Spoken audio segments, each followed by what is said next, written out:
اعوذ باللہ من الشیطان الرجیم بسم اللہ الرحمن الرحیم ھذا کتاب انزلناہ مبارکا فاتبعوہ سورہ انعام آیت نمبر 155۔ یہ جو آیت کریمہ ہے وہ بھی قرآن کریم ہی کی ایک فضیلت ہے اور اس کے حوالے سے ہمارے لیے ایک حکم ہے۔ فضیلت اس کی یہ ہے کہ یہ خدا نے نازل کی، کسی انسان کا ساختہ و پرداختہ کتاب نہیں ہے، اور یہ بابرکت کتاب ہے۔ یہ انسان کو آہستہ آہستہ تدریجی طور پر خیر و سعادت، خوشحالی، ترقی کے کمال تک کا پہنچانے والی کتاب ہے۔ حکم یہ ہے فاتبعوہ، مسلمانوں، ماننے والوں، تو پھر تم اس کی پیروی کر لو، اس کی اتباع کر لو۔ اب اتباع کرنے کا مطلب یہ ہے کہ قرآن نے جو ہمیں احکام دیے ہیں اس پر ہم عمل کر لیں، جہاں پر کرنے کو کہا ہے کر لیں، رکنے کو کہا ہے رک جائیں، آگے بڑھنے کو کہا ہے بڑھیں، پیچھے ہٹنے کو کہا ہے تو پیچھے ہٹا جائیں، جن لوگوں کے ساتھ دوستی کا حکم دیا ہے ان کے ساتھ مربوط رہیں، اور جن سے دور رہنے کا حکم دیا ہے ان سے ہم دور رہیں۔ تو یوں قرآن نے ہمارے لیے، ہمارے دل کے لیے، ہمارے ذہن کے لیے، ہمارے عمل کے لیے، ہماری انفرادی زندگی کے لیے، ہمارے اجتماعی زندگی کے لیے، ہماری سیاست کے لیے، معیشت کے لیے، ہمارے عدالت کے لیے مختلف زاویے سے جو قرآن نے تعلیمات دی ہیں اس پر عمل کرنے کا نام اتباع قرآن ہے، فاتبعوہ۔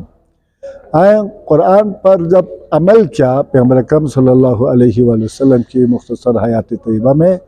تو پھر 23 سال کے مختصر عرصے میں اسی قرآن ہی کی برکت سے، اتباع ہی کی برکت سے پیغمبر اکرم کے زمانے میں آپ نے کیا کیا؟ جاہل قوم کو علم پرور بنایا، اور کافر کو مسلمان، رہزن کو محافظ، منافق کو مومن، بکھری ہوئی قوم کو طاقتور منظم، لٹیرے قوم کو مال و دولت، عزت و ناموس کا امین، اور اسی حساب سے فقر و تنگ دستی میں تڑپتی بلکتی سسکتی قوم کو بے نیاز بناتی، اور عرب کے ایک انڈے کی خاطر کئی سالوں تک اسے کو جنگ کرنے والی قوم کو پورے دنیا کا تاجدار بنا دیا، ان کو جہاں بانی کے رموز سکھائے، جہانگیری کے گر سکھائے، اور پھر 23 سال کے مختصر عرصے میں چشم فلک نے دیکھا کہ دنیا میں سب سے گری ہوئی قوم، سب سے بلندتر قوم بن گئی، سب سے غیر مہذب قوم، جن میں جنگ، جدال، قتل، غارت، ظلم، زیادتی، شراب، نشہ کے علاوہ کوئی اور کمال نہیں تھا سوائے فصاحت و بلاغت کے، اس قوم کو پیغمبر اکرم نے دنیا کے شائستہ ترین قوم میں بدل دیا۔ وہ سب کے سب قرآن ہی کے مرہون منت ہو گئی۔ اللہ نے نبی پر قرآن کو نازل کیا، نبی نے خدا سے قرآن کو حاصل کیا، دل میں اس کو جگہ بنا لی، خوب سمجھا، اس پر خود نے خوب عمل کیا، دوسروں کو سکھایا۔ سیکھنے والوں نے بھی قرآن کو آخرت میں ثواب کمانے کے لیے نہیں سیکھا، قرأت کرنے والوں نے بھی آخرت میں ثواب کمانے کے لیے اپنے مرحومین کو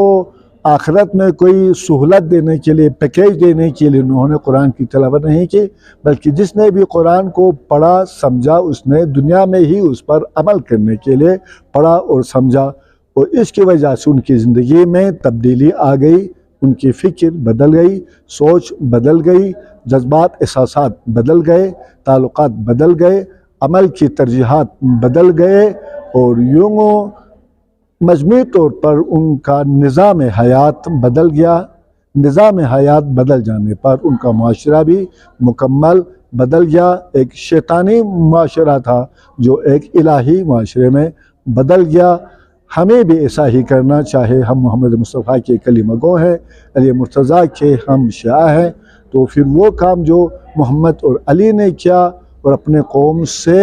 اس پر عمل درآمد کروا دیا، تو ہم بحیثیت شیعہ سب سے زیادہ حقدار ہیں کہ ہم ان کی سیرت طیبہ پر ہم عمل کریں، قرآن کریم کو سیکھیں اور اس پر عمل کریں۔ ھذا کتاب،